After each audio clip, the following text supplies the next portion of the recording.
আসসালামু আলাইকুম প্রিয় শিক্ষার্থীরা। আচ্ছা, তোমাদের কিন্তু 25 তারিখ তোমাদের ঢাকা ইউনিভার্সিটি ভর্তি পরীক্ষা হতে যাচ্ছে। তো তোমরা কিভাবে 65 থেকে 70% তোমরা নাম্বার তুলতে পারবে সেই বিষয়ে কিন্তু কথা বলার চেষ্টা করব, অর্থাৎ উইথআউট জিপিএ ছাড়া। তো এর আগে অবশ্যই বলবো চ্যানেলটি সাবস্ক্রাইব করে পাশে থাকবা, কারণ এখানে শুধু এডমিশনের আপডেট গাইডলাইন মূলক ভিডিও এরকম না, আমাদের প্লে লিস্টে যাও, আমাদের কিন্তু পেড বেসিক ক্লাসগুলো তোমাদের জন্য ফ্রি করে দিয়েছি।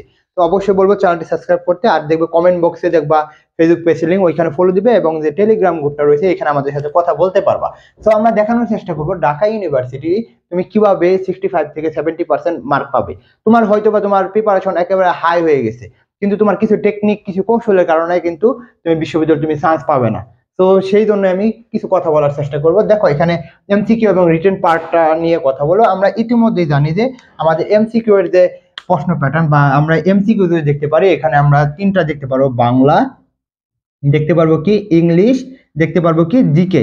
এবং আমরা আগে মানবন্টনটা যদি দেখি, তাহলে আমরা দেখতে পারবো বাংলায় 15, ইংলিশে 15, আর হচ্ছে জিকে 30 নাম্বার, তাই না? আর যদি রিটেনের পার্টের মধ্যে যাই, এই রিটেন পার্টের মধ্যে যাই, তাহলে আমরা কি দেখতে পারবো, বাংলায় কত নাম্বার, বাংলায় হচ্ছে 20, আর হচ্ছে ইংলিশ হচ্ছে 20, তাই না? তো এখন বলতে পারেন যে ভাই আমি কিভাবে তুলবো।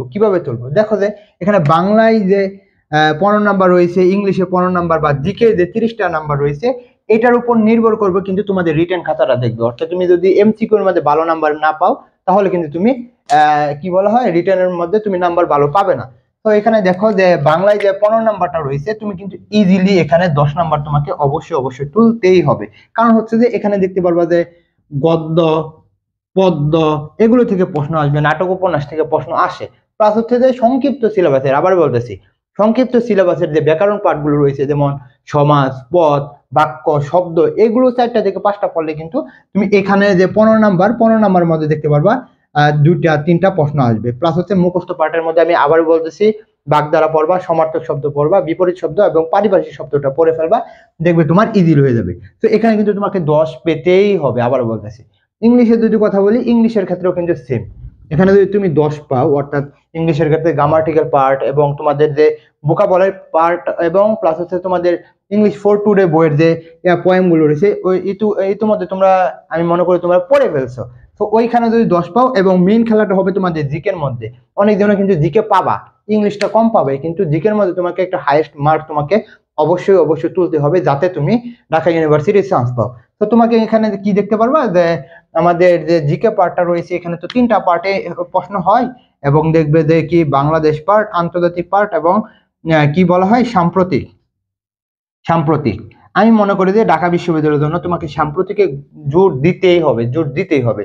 মেন বিষয়টা হচ্ছে তুমি লাস্ট কয় মাসের, 3 মাসের, লাস্ট 3 মাসের যে সাম্প্রতিকটা, এটা বেশি গুরুত্ব দিয়ে পড়ো, এবং জুলাই বিপ্লব নিয়ে পড়ো, যাতে তোমাদের ওইখান থেকে প্রশ্ন আসে। আবার বলতেছে যে যে সাম্প্রতিক গুলো যারা বেশি কালেক্ট করতে পারবে, দেখো বাংলাদেশ পার্ট, আন্তর্জাতিক পার্ট সকলেই পড়ছে, কিন্তু সাম্প্রতিক পার্ট কিন্তু অনেকজনের ভয়ে পড়ে না, বা বুঝতে পারে না কিভাবে পড়বে। তো তোমাকে বলবো যে লাস্ট 3 মাসে তুমি সাম্প্রতিকটা পড়ো, যাতে তোমার এইখানে 30-এর মধ্যে তুমি যে ইজিলি 20+ পাও। কত?